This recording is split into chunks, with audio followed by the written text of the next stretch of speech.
Greetings, brothers and sisters who are new to the path of ascent. If you have a fear of death or the afterlife, this video is for you. Please understand you will not go to some endless torment practicing wielding divine power or sorcery. This is merely brainwashing techniques used by Judeo-Christian or Islamic pantheons because they fear your true potential, your government especially. The U.S. fears anyone that can perform transcendental meditation because they found out what humans are truly capable of a long time ago. So they kept religious fears and institutions intact because they believed chaos would occur if people didn't believe in religious consequences, such as hell. I get perhaps hundreds of emails from religious zealots telling me I'm going to hell. My argument with them when I used to like debating with them was they believed in an afterlife. Why do they believe in only two places to exist after death? I could always see spirits, portals, and having crossed the threshold of death in my youth several times, walking the unseen worlds is familiar to me. I have been to Unseen Afterlife, the plane of fallen angels, which the angel we know as Lord Kaziel rules over. He spoke to me at great lengths about my early days, about the afterlife, revealed the holy deities that vie for power here in other worlds, reside in many different religions from which they feed on. When I was a teen, I used to make the argument that JCI all worship the same God, but it's actually different holy deities using them as pawns, sparking religious wars. Kaziel also revealed that the deception they put forth here was that you'd go to hell if you didn't worship them.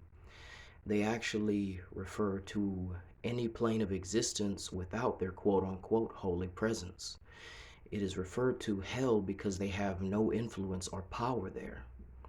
I want you to imagine, if you will, you were having a party and I said, hey, it would be hell without me being there. That would sound arrogant as fuck, right? And very delusional. This is how they operate. The truth is that about the afterlife is humans hold vast power to create, destroy. You are an energy being in a vessel having a mortal experience.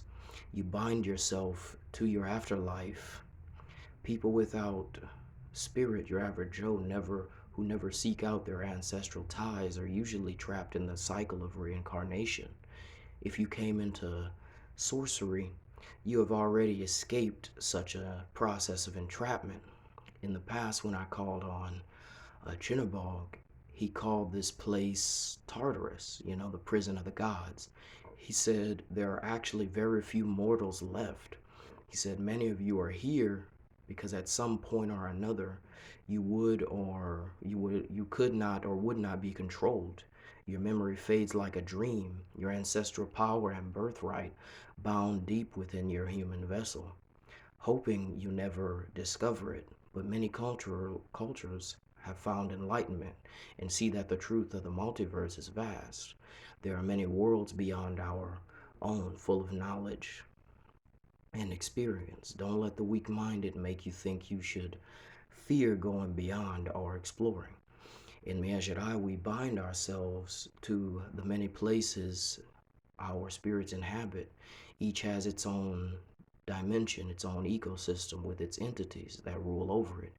If you have chosen a certain tower or a throne has already been prepared for you, much of which you will be called here when you drastically changed your life for the better.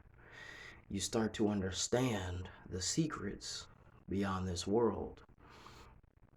You start to understand where you come from and what you become. You carve out a place through your works.